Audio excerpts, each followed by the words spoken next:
Hey guys, welcome to the Improvement Season podcast with me, Pascal Floor, and my buddy on the other side, Steve Hall. Hey guys. Steve. Hey. So this time it is and will be the last episode before a summer break, actually, Steve, because from next week on, I'm in Australia for a month. So I would assume, yeah, or something like that. Yeah, but I have no idea. Thought of giving you a normal or usual update from our past week, and more so cover a couple of questions we gathered in our Facebook group and also on the Instagrams, and talk a little bit about that. But Steve, feel free to give me a little bit of your update from the past week, because I think a lot of things happened for you. Yeah, actually. All right. So do you just want to go ahead? Yeah. So actually this week, so it's second week into my mesocycle, second week into my mass after mini cutting. In that regard, feel great. Like physique's looking good. I'm happy with how that's developing. Training's feeling really good. I think just digging into this next massive phase, I can just feel like everything's ticking over in the right way. And yeah, just feeling very happy about how everything's going in training, nutrition wise, taking control of that. Nothing really to go into any detail on that, actually. I am doing, so I don't know if I've ever talked about it, I am doing my AM and PM sessions again, which I dropped during the mini cut because volume was quite a lot lower. Picked back up during my mass. So enjoying that. And it's been really sunny here, so enjoying like being able to have walks in the sun and stuff. So that's good. But yeah, in terms of actual interesting stuff that's happened, as the listeners might have known, I had a blood test 2 weeks into my mini cut. So this was like a Medichecks, which you can Google and find out what Medichecks is. Basically, you prick your finger and you get some blood and put it into these test tubes and you send it back to them. They send you all this kit and then you send it back to them and then they analyze your blood. And I just got this like generic advanced health and fitness test, which gives you a load of like hormone profiles, gives you a load of like, gives you markers of where your vitamin and minerals are for certain things. And I just thought, why not? Like I had an offer from my gym that it was going to be cheap. And actually it's something I probably am going to do every 3 months, just to have a good kind of baseline. It's kind of the way Broderick, actually, this is one I'm going to come on to because I had a consult with Broderick. He was like, when do you need to fuel your car? Like, how do you know? You check the fuel gauge. So how do you know what your body needs? Like, how do you know you need this supplement, or you need to be doing this, or you need less of that, or whatever it might be? It's like, well, I don't. You just kind of have to guess in some ways. And because of how freely available these blood tests are becoming now, where you don't even need to go into a clinic, because actually it can be, I think it's a bit better in Germany, where you can get it a bit more freely available. But if I want to get my testosterone tested in the UK, like I have to have, like, I need to go to my GP, I need to give him reason that I've got signs of low testosterone. I then need to go to a separate clinic, wait, get my blood tested, and then you have to go back in and get, like, the whole process is just horrible. So the fact is, this is super convenient now. There's quite a few different companies that are doing this, where you can just take a blood sample for maybe £100 or so and get these blood results. So anyway, so you get your blood tested. So I got these results back, and there wasn't anything, most things were like fine, most things were in the range where I expected, but testosterone was low, and the issue with that is not necessarily that testosterone is low, but my binding globulin, or the albumin, I think is the other term, is high as well. So my actual free testosterone then is like super low. It was expected to be somewhat low because of my background and also 2 weeks of severe dieting. That was expected. Cortisol was very high, again, expected. And it was in the morning as well. So I think higher cortisol levels are generally in the morning anyway. So those were the main concerns that had come back with. And also estrogen, after talking to Broderick, was low compared to my testosterone. So after talking to Broderick, he gave me a few kind of suggestions. So basically what I wanted from Broderick was, okay, I know according to health, I'm in okay ranges, but what's optimum? So I was fine for something like my iron, but Broderick was like, your iron isn't like where he wants it. He was like, that could be much higher. He was like, how much red meat do you eat? And I was like, not very much. I eat it like once a week or something. He was like, eat more red meat. He was like, I would like to see you eat red meat every single day. So that's something I'm going to implement, is just some beef. And obviously iron doesn't just come from like beef or red meat, but that's one place where you can get an appropriate protein source that's easy to implement. I'd already been eating spinach every day, but you don't get much iron from spinach. You have to eat a shitload of spinach to get much iron. Also, in terms of supplementing with iron, he was just like, it's just better to get it from the diet. Like, iron isn't one of those ones where you can really get a good source from supplementation. So he was like, you can, but I would just eat more beef. And then obviously beef brings alongside other things. Something to do, I think my calcium, and then there's a corrected calcium score, and then my vitamin D, and these are all kind of linked because you need elements of each. And then he basically asked me how much sodium I was intaking, and concluded that my sodium intake was too low, and that was causing an issue between my calcium. And then he also said if you had more, he'd like to see my vitamin D higher. So my calcium was fine, my vitamin D was fine, but again could be higher. So I'd been getting lots of sunlight, hadn't really been supplementing much. Like I even have like a watch tan, I'd been having so much. So I'm going to start supplementing with more vitamin D, taking 2000 IU like every day regardless of sunlight exposure. I think that's just a good, I just not been taking any, so I think 2000 is fine. I may even be able to, he was quite happy to see that go quite a lot higher, but I know you can overdose on vitamin D because it's fat soluble, not water soluble, so you actually hold on to it. So I'm going to start supplementing with vitamin D, start adding about 2 grams of sea salt I've got onto my meals, which is about 1 gram of sodium, give or take. So each meal, just having a little bit more sodium, I'm not going to go wild. And then I had been having sodium, but I'd been having low salt, which is like really low sodium content.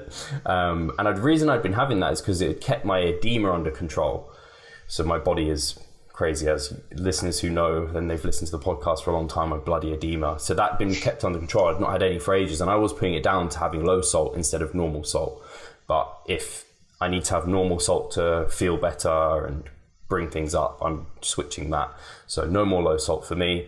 And then in terms of the testosterone, so he was concerned because of the high binding and low free, and then also the ratio of testosterone to estrogen was not what he wanted to see. He generally wanted to see a 4-to-1 ratio, and I had a 2-to-1.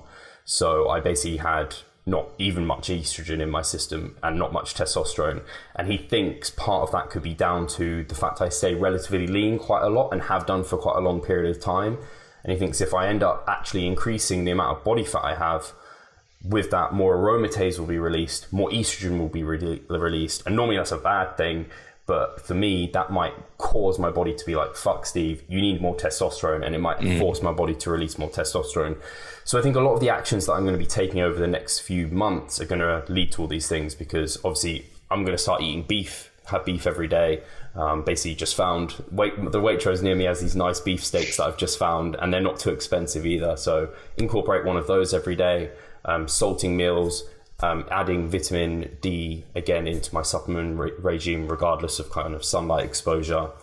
And then also because I'm in a calorie surplus, that's all going to increase my body fat, increase all of these things. And I'll get another test in about 3 months and see where things are. The thing Broderick was basically telling me was that because my free testosterone is so low, I'm massively short cutting my progress. He was like, you'll be moving at a snail's pace, where his comments were, if I brought my levels up to mid-range in the normal, I'd increase my results by 50%. If I got them to the high end of the normal, I'd increase my results by 100%, which is kind of counter to actually, you brought it up, Pascal, when we chatted, to a lot of what we hear. And I think other research has shown where people have managed to bring up their testosterone, but only within the normal range. And that actually doesn't create an efficacious difference in their kind of muscle results. So I'd like to delve into that into more detail with Broderick, because I'm sure he'd have some comments on that. It might be very specific to my situation with the free test, the binding and all of that sort of thing. Because obviously natural testosterone boosters sometimes can increase your test by like 25%, which sounds awesome, but actually that ends up not having any results. He also did bring up in the consultation, and sorry to just rant here, but he said, like, with the supplementation often, it's a acute kind of response, and if they were to keep tracking it for many months, you'd see that drop back down, and it's just an acute response to taking it initially. I think you also have to be careful with supplementation, because often these natural testosterone boosters have like anabolics within them, which you obviously don't want as a natural athlete. So Broderick was basically just suggesting, why don't you go on TRT? And I was like, I want to compete naturally. And then that's where I've been left with some thoughts and concerns about my own situation. And the only reason to think that I might have low testosterone, apart from having the test, is that I know my libido isn't raging. It's kind of meh, it's okay. So we'll see.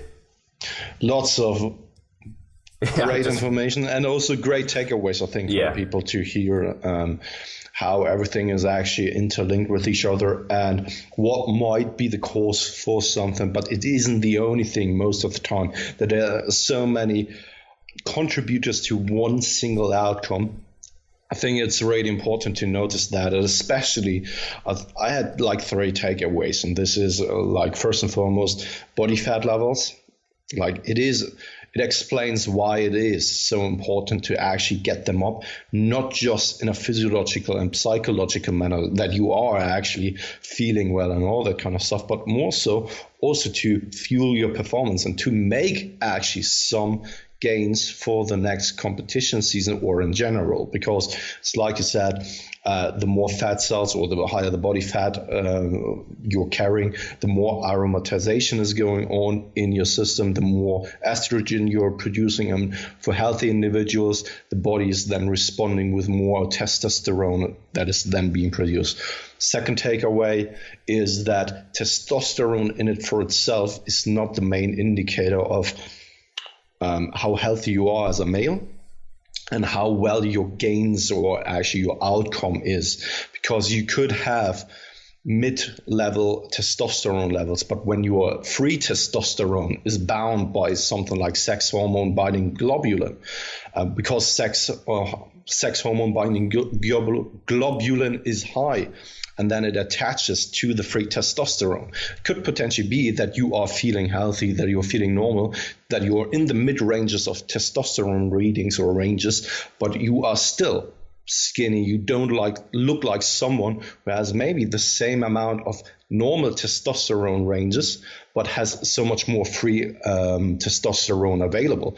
This is also the reason why something like steroids work that well, because it's not just the testosterone you're injecting, but also the free testosterone that is then available for the body to being used, because there's so much more free testosterone floating around. So this is the second takeaway with the sex hormone binding globulin, that it attaches to the free testosterone, which happened to me as well. And then there was the second issue with myself for my blood readings, that my DHT levels were high as well. But that being said, and then the third thing, and this was something you had in the beginning, I totally forgot what that was. Maybe the fact that whilst you might be in normal ranges, you might not be in optimal ranges, because we can see this with like RDAs, like recommended daily allowances. Yeah, kind of. It wasn't that thing, but more so what we touched on the last episode already, that these ranges, like from the RDA, are only ranges from the average population, that you as an athlete, especially you, Steve, who is training since a long period of time, who has so much more muscle mass than the average person out there, so much more active, such a higher caloric intake as well. You have certainly more requirements for other vitamins, micronutrients as well, that something like iron, for example, where Broderick said, okay, you are in normal ranges from the RDA, but maybe you would go better off having a higher intake because you need so much more. Same applies to something. Let's just take an example where when we take a look at the caloric intake that is recommended for a normal average male, for example, it is around 2,000 to 2,500 kcals. 2,500 was always like the gold standard. Every male needs this.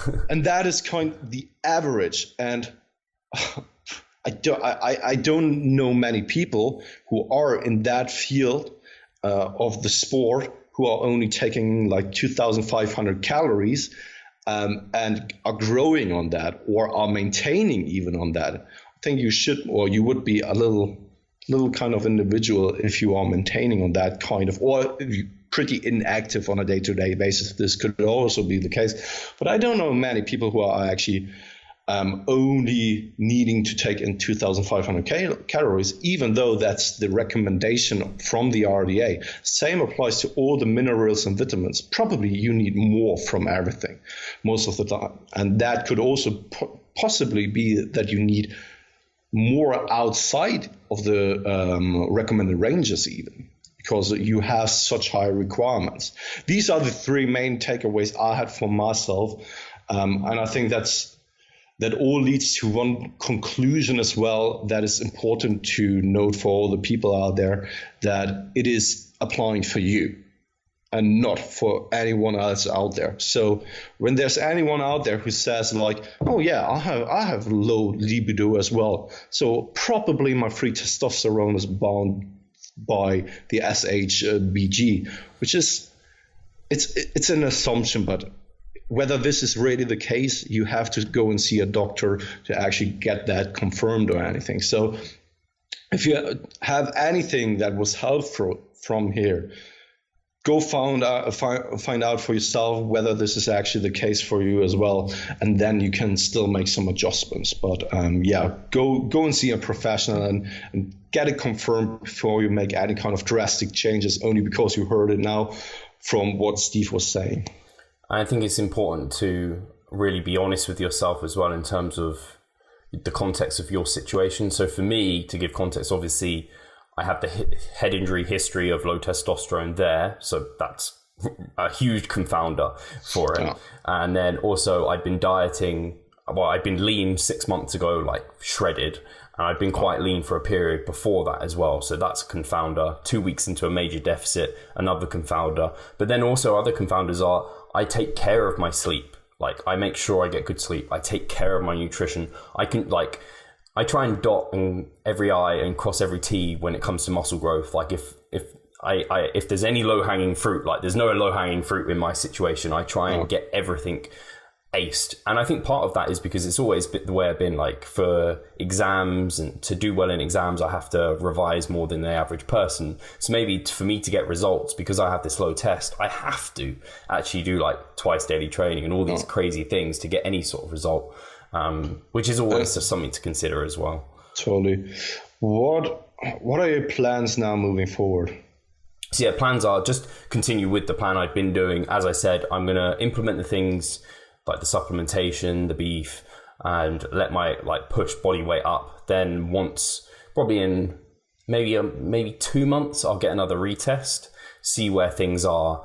And then again, if I'm still in a situation where it's just like things aren't where they should be, or like I'm not really seeing much progress, then I have to think about it, because maybe I've capped out my personal natural genetic ceiling because of my certain situation. And then I have to consider, how am I feeling health wise as well? Where do I want to go? There's so many things in my mind. Like I spoke to someone yesterday about it who is a natural pro bodybuilder, and he was like, but the progress you made from that year to this year, I competed against him in 2014. He saw me compete in 2017. He was like, the progress you made was amazing. He was like, if you do that again, that's amazing. Like, who cares if you've got low testosterone or whatever it might be. It was like, also think about you are someone a load of natural athletes look towards, like Revive Stronger in yourself as a brand and as a person. People aspire to you and your links with 3DMJ and the natural athletes.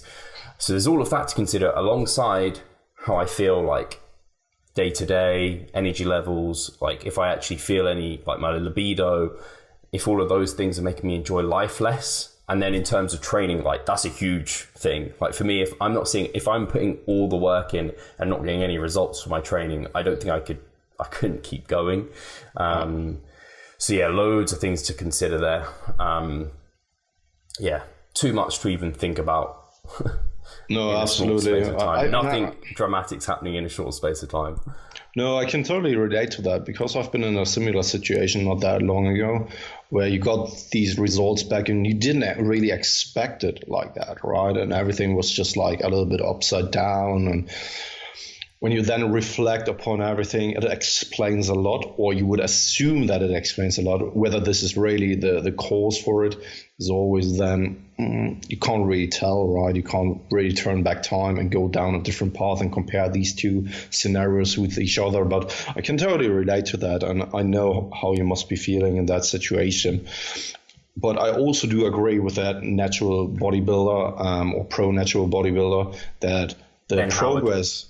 Ben Howard, okay, shout out to Ben Howard. If he listens. That you've made tremendous progress from 2014 up to last year with the shows compared to each other. And I think that when you put in the work and effort, such as you're doing already, right, you're ticking all the boxes. You said it yourself. You don't leave any stone unturned. You try to do everything you possibly can to actually progress. And I think that this will eventually pay off. And always think about how long you're doing that, right? I mean, now you're in the game since 7 years. I think it's the 7th year for you. Around 7 right? years. I think there was some, you train, but you don't really train. But it's not that long, No. right? If you really think about it and take a look at the really pro natural bodybuilders who are on top right now, when you approach something like mid-30s up to 40s, then you can actually talk about, okay, how far have I come, and really reflect upon everything and assess your visual assessment and your progress, and then still make some kind of adjustments when the time comes. We really squeezed out everything for a couple of years, because after 7 years, it's still too early. And I think that this is kind of a shock for many people to hear, but 7 years it's not really that long of a time in the life of a bodybuilder or career of a bodybuilder. But we see these amazing physiques on the social media and all the genetically blessed guys, and we expect that everything moves so fast, and it's supposed to move as fast for us as well. But most of the time it's not, because there's a reason why you're hearing from these people on the social medias, because these are the freaks and the outliers, right? And you're probably not hearing from the average Joe, because it's not that entertaining. But there are more average Joes out there who are then putting in the work and effort, and who can eventually maybe even outperform these genetically blessed individuals. We spoke off air about it in regards to John Meadows, who has been in the game since like 30 years already, and he was running behind, or he was chasing a pro card for years on end, and he was always placing like second, third, and he was chasing it for such a long time and thought that he will never actually get there, right? But he wasn't willing to accept that fact, and he was putting in the work and effort and did everything he possibly can for years on end, and not just a couple of months and then he just dropped out, right? But he wanted to prove something to himself. And I think that when you are doing that sport as a passion, as so many people say that they are doing it because of a passion, then you are willing to invest the next 10, 20 years to actually get there, because it sounds so cheesy all the time, but the journey is actually the enjoyment and not the end goal. Actually, no, I completely agree. And I think I've definitely had people comment to like my own progress, and I think you have probably as well, Pascal, where people are like, it's nice to have someone to look towards who is a little bit more realistic, a bit more down to earth, who actually provides motivation and is aspiring, because you are not an outlier. You are a little bit more normal. Like, not that neither of us, like, we both have worked hard to get where we are, and we have good physiques, but that's aspiring to a lot of kind of the majority of people probably, rather than the outliers who get great results, maybe even despite of what they do, not because of what they do. And I think that's where you have, and this is why I got a little bit upset by it, because sometimes I feel like people definitely do maybe question how, like, maybe I train and how I do my nutrition, and they might be like, you can't be doing it right because look at you and look at your results. It's like, you don't fucking know me. Like, I could, if I had better genetics, if I had 3 times the testosterone that I have, which would still be in normal ranges, might be the most jack natural ever, because maybe I'm doing everything right, but you don't know, because I am my own body. So the elite of the elite are the people with the best genetics who are doing everything right, and maybe you can look towards them, but not even sometimes. Like the guys, like you said about who was it? The guy with massive quads. Why have I forgotten his bloody name? Tom Platz, you mean? Tom Platz, yeah. Like he even says himself, "Don't ask me how to train legs." Yeah. Like I've got big quads because I'm fucking a genetic freak. It's like me with my arm training. Like I could give you some advice on arm training because I feel like I know my shit, but I wouldn't necessarily be the best person because my biceps have always been just quite large, whereas other people have had to fight for their bicep, like arm growth. Ask me about my quads or ask me about my lats. That's a better place. So. And it's funny because now I know that a couple of people will always be like, oh, he brings that genetic card again. That's just a bad excuse and stuff like that. But it isn't, because I think that there's a perfect example for it out there. And this is Joshua, who is 19 years old, and he is a 3MJ athlete, coached by Jeff. And he's 19 years old. Yes, he's already training since like 14, and he is actually training hard and properly and all that kind of stuff. But he started at the age of 14. So this is already a long period of time throughout puberty where everything is just primed to grow. But he has such a dense look already. The back is insane. The shape of his abs is just like perfectly shaped abs and stuff like that. It's just his physique. Right, I'm not even sure whether I can attain that or achieve that in my entire career, because he has such a density in his musculature and such a great physique already with the age of 19 and only quote unquote been training since 14, which isn't really that long of a time frame, but it just goes to show how much of a component genetics actually play. Right, and I think he's a prime example of someone like Big Ramy, like being stage conditioned with 315 pounds. Yes, he's probably taking and abusing a lot of drugs, but drugs won't get you elite. Drugs will only get you from one place and push you a little bit further.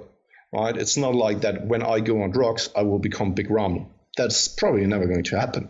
I couldn't even become an IFBB pro, right? And this is something people simply need to accept, that genetics play a big part in it as well. And but it's also not worth it to think about it, thinking about your genetics or what is potentially possible for you to achieve. You won't know unless you put in the time, the work, and the effort over years of consistency. No, 100%. And this is what bodybuilding, physique sports are all about. And I said it on my Instagram story yesterday, seeing people on stage, and like you'd see some classes that are really competitive, other classes not that competitive. Pure example, they had the middleweight men's class. It was fucking huge. So they had to literally split it into two, and they judged them two classes separately. So the top three in the first class and the top three in the second class, like, I don't know, the placings could have been completely different because like, they didn't go against each other. So they never even were up against one another.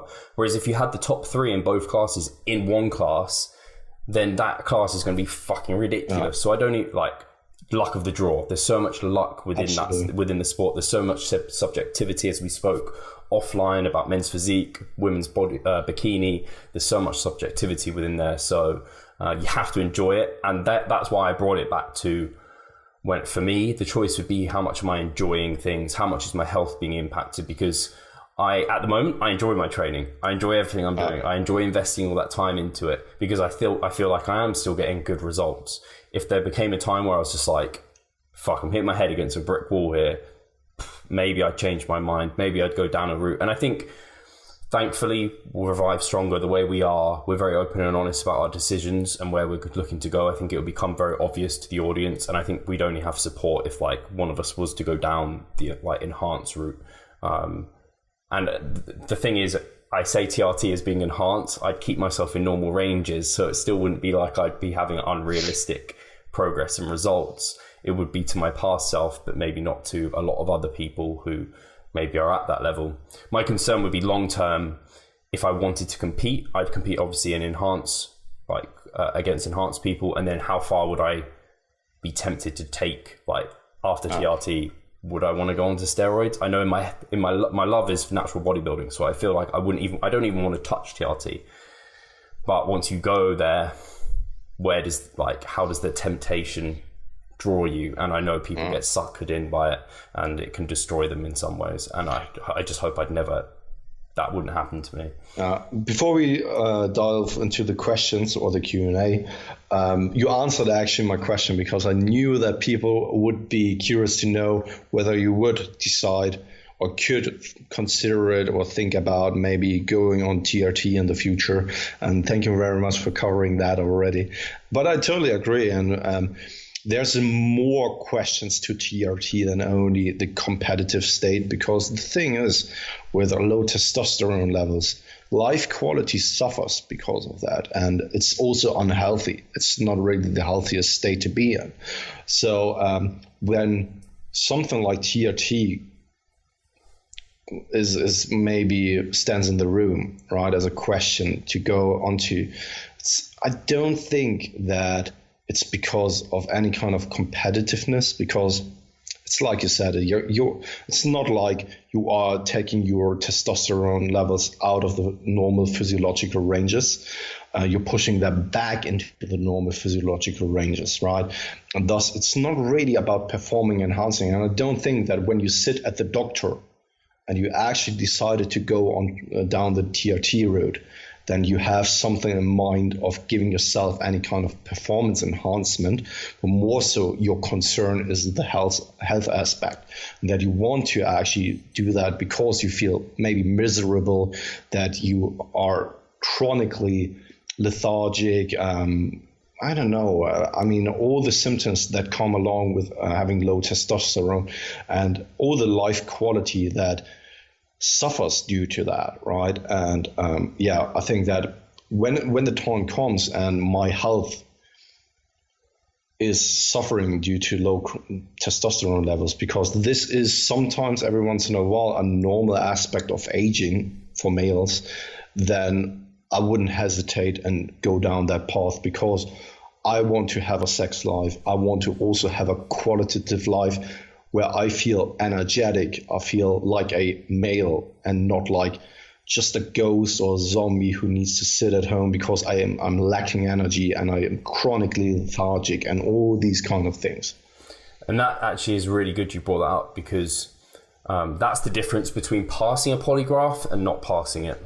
So if I was to go on TRT now, I know I wouldn't pass a polygraph, because my decisions to go on TRT now is mostly because I'm holding back my gym performance, because the reason I went on it before was nothing to do with how I was performing in the gym. I had no idea anything about that.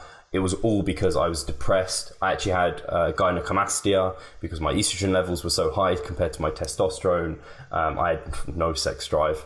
I was depressed and I just felt awful all the time pretty much. And it completely changed the game for me. Whereas right now, and I couldn't grow facial hair. I lacked body hair. Whereas now, obviously, I can grow facial hair. Like, I don't have any of those severe symptoms.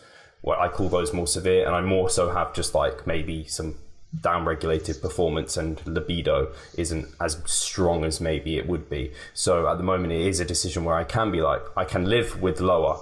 It's whether I want to right now. And if it got worse, my libido got worse and I stopped being able to grow facial hair, that's when, I think I'd be very similar to you. It's just like, this isn't worth it. I'm not enjoying life anymore. It's not an easy decision, I don't think, if you are interested in natural competitiveness as well. Absolutely, and especially when you all buy natural, right? When you stand behind it, our brand Revive Stronger is promoting natural bodybuilding. But if you go down that road and decide to jump on it, no matter what reasoning you have for it, what's your rationale, it's your decision eventually. And I find it unfair when other people take the moment to share their opinion in that sense, because it's not about them. It isn't. Yes, everyone has their opinion, and I'm a liberal I'm a liberal person, so I'm also under the impression that everyone should have free speech.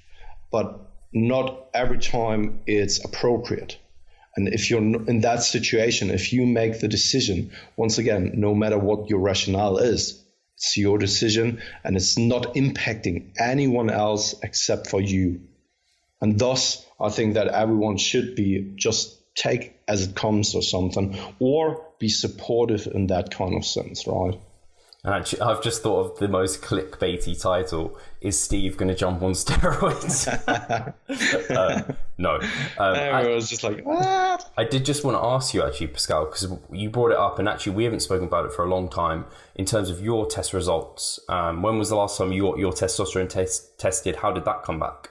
The last time was actually last year, which is quite daunting because I never got the test results back. They always wanted to, so I was in the clinic and I talked with my doctor about everything. So I did get them back, but they wanted to send them to me, to my home. And the second time I was there, they actually said they did it and it never came or arrived at my place. So I asked them to repeat it or try again. They said they want to do it, never actually got here. So I haven't got the clear numbers or so, but I just know that my testosterone levels were on the lower range, so slightly below the normal physiological ranges. My DHT levels were pretty high. I think the norm was, just from the top of my head, right? This is really arbitrary, kind of, because I need to remember what it was. I think the normal range was something like, I don't know the lower range, but the upper range was 900 or 700 or something, and I was at 1,500. And this is also where he asked me whether I take any kind of DHT derivatives. So something like, I don't know, any kind of... There are probably some kind of steroids who, I know that there are some DHT derivatives out there, but I can't, from the top of my head, I can't tell you any kind of name of it. But it's in the really high levels, and he asked me whether I take anything, right? And my sex hormone binding globulin was pretty high, which was holding on to a lot of free testosterone, because my free testosterone levels were because of that pretty low, but my sex hormone binding globulin, man, it was pretty significantly out of the normal ranges as well. But that was during I had made that test right before I ended my contest prep. Yeah. So I think that right now it looks quite differently, right? And what I can say is my libido is fine. My body fat ranges is on a pretty high level, so I don't expect my my estrogen levels to be low or anything. So I would assume that my testosterone levels might be in normal ranges again, but I can't tell you whether it is on the lower end, higher end, or anything like that. Can't really tell you that. But all I can say is I'm feeling okay. It's every once in a while I'm curious to actually get there. But the thing is, with the endocrinology, it takes like 3 months to get to get there, and actually then it takes another 2 months to get the test results back, which is like super inconvenient. And right now I simply don't have the patience and time for it. And what is it worth for me if I get my test results back in 5 months from now, when I already made some changes to my program, to my nutrition? Jesus. I'm at a different spot and something like that, right? It's just really useless information because I can't really change anything about it anymore because I'm probably at a different spot already, right? But what I can tell the listeners as well, and this is something I only told you, Steve, is that with the gynecomastia, I had it when I was when I was a young boy, because I was super overweight, right? I mentioned that a couple of times. I was weighing 90 kilograms, super obese, at 160 centimeters. I was 14 years old, right? And I was late puberty. So I didn't go into puberty until the age of 16. And this was probably because I was carrying so much body fat. and thus so much aromatization was going on and was keeping me from going into puberty at an appropriate age of 14 or something. And ever since then, I had gynecomastia. This is a common thing you see with really overweight individuals who grew up and who never get rid of it or something like that. And it got away each and every single time I'm actually dieting, because it's mostly fat tissue, right? There are two kind of gynecomastias out there. This is it's what's it called again? Pseudo gynecomastia, where it's just like a lot of fat tissue around the chest, and then proper gynecomastia, which is the glands that actually get bigger. And ever since a year where I really pushed my body fat levels up and also my body weight levels up, it came back just slightly again, which is a little bit annoying, and it also hurts a little bit, right? And a couple of years back, when I also got a little heavier for the first time, when I was still doing powerlifting and stuff, right, I already pushed it to a significant extent, my body fat levels. And this was the first time that I ever got heavy again, ever since I was young.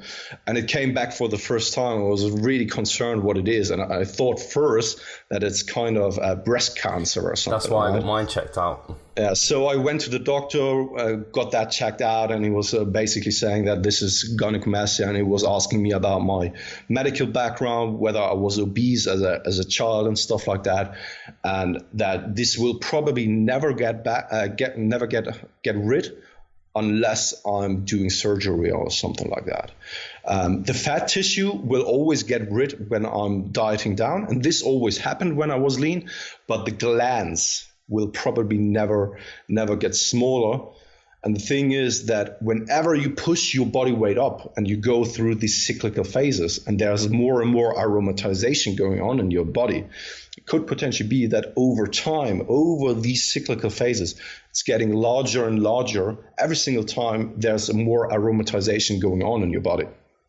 And the first time when I was a powerlifter and pushed it up, it built some of the glands there a little bit more than back when I was really young, right? And it was the first time that it flared up again with a little bit of pain. Then it faded away when I dieted down back to 80 kilograms and then to 75. This is where I always competed most of the time. And now for the first time since like ages, I pushed my body fat and my body weight in general up to a level I've never been before.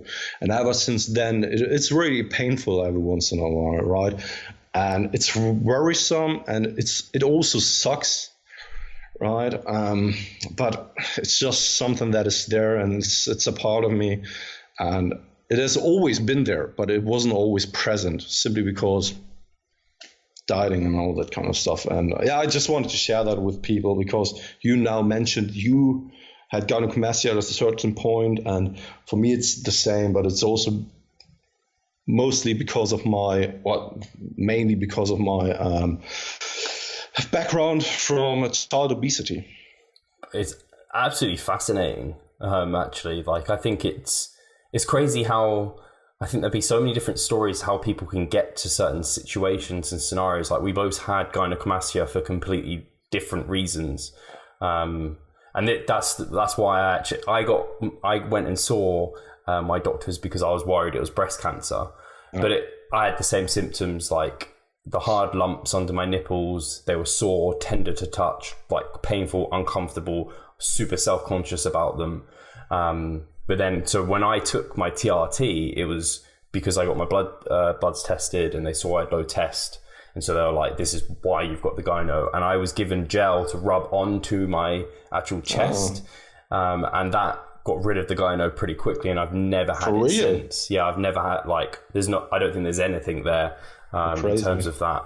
And because I did my research, right? I was looking for how to get rid of it, because it is painful. It is tender to touch, as you already mentioned, right?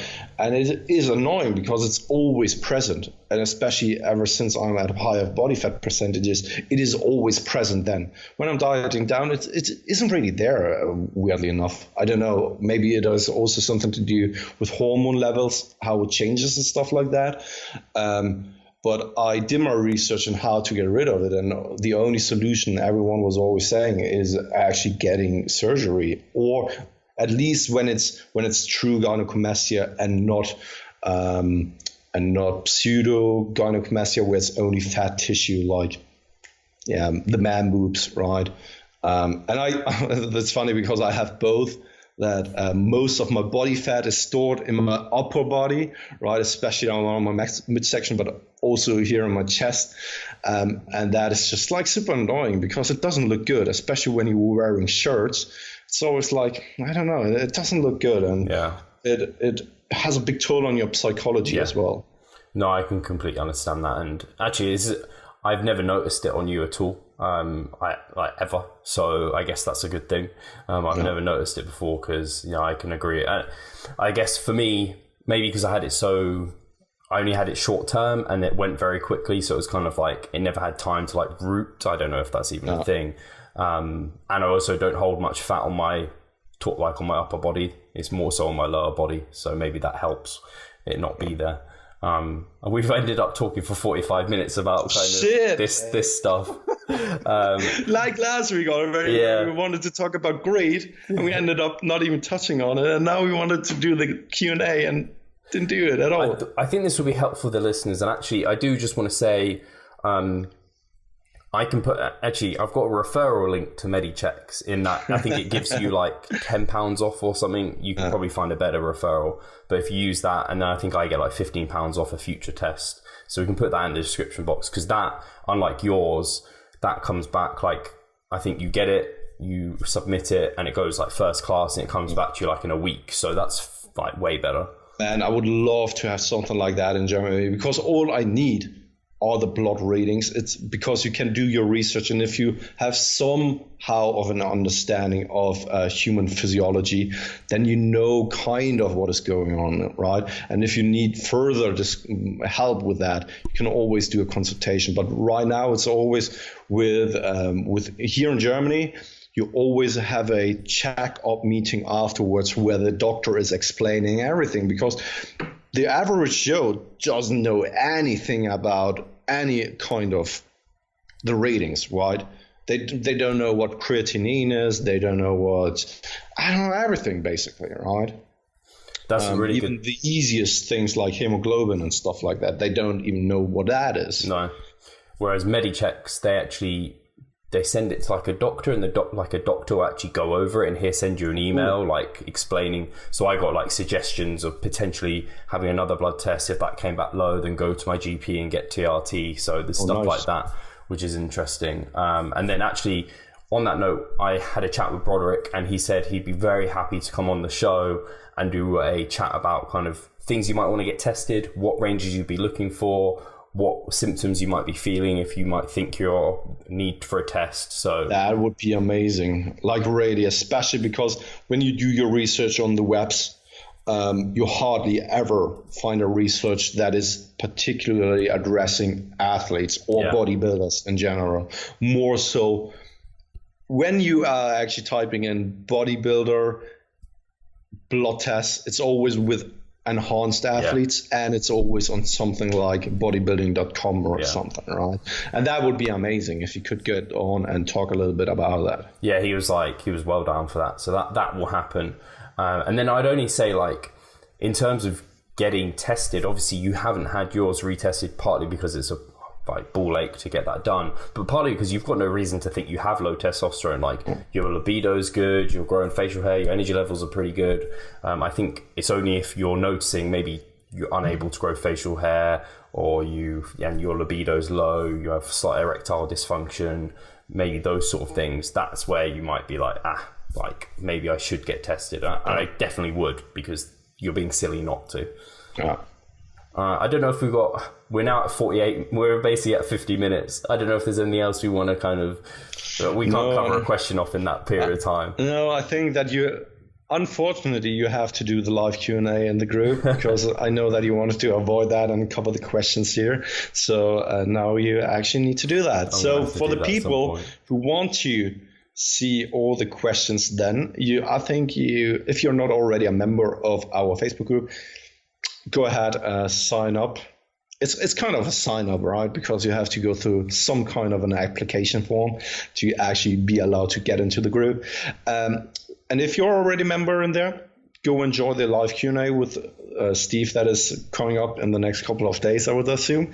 And other than that, always plugging the London seminar on the 14th and 15th of July, in which Mike Israel and Jared Feather are coming to London and going all in onto the topic of scientific principles of advanced hypertrophy. And once again, I want to stress out that it's not only for super knowledgeable people, but also if you simply want to learn more about hypertrophy in general, you will probably, if you are following our stuff, right, I think you're all set up to actually sign up for that and come, because I know that some people are a little bit anxious and afraid that they can't really grasp anything that is discussed there. And only because it's called advanced hypertrophy doesn't mean that you need a PhD to understand and follow the seminar, right? And this is something I just wanted to make sure that everyone understands it. If you want to still purchase a ticket, go over on our website. We still have some tickets left. And did I forget anything, Steve? No, I think that's good. So we still have tickets for the 14th of July, London, Central London, Birkbeck University. It's a really nice you'll have your own desk, you'll be able to make notes, and I completely concur. If you listen to the podcast, you have a fantastic knowledge base that is going to help you for the seminar, and then even if you've read the books, like even more so, like you're just going to be able to, it will just be adding stuff onto that. So I definitely agree, it'll be great to see some friendly faces there, and I think that's everything. I think we've plugged, and we'll catch you soon. Any questions on anything we've said here, please do ask, because we did go over quite a lot of personal things. So if you do want to ask any personal questions, with full disclosure, send us a message or wherever it might be. I'm happy to talk about my past, and I'm sure Pascal is as well. If it can help someone out, I'm more than happy to.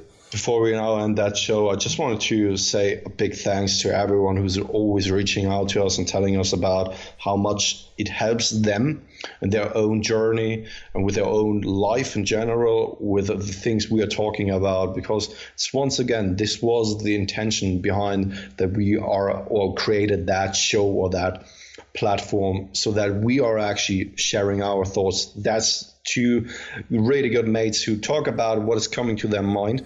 You see that we are not following any kind of script or something like that, but we are just sharing what is going on in our lives. And I think that if it helps you, this is such a huge reward. At least it is for me, and I know that it is for Steve as well. And if you're then reaching out via Instagram or something, always appreciate it. Yeah, totally agree.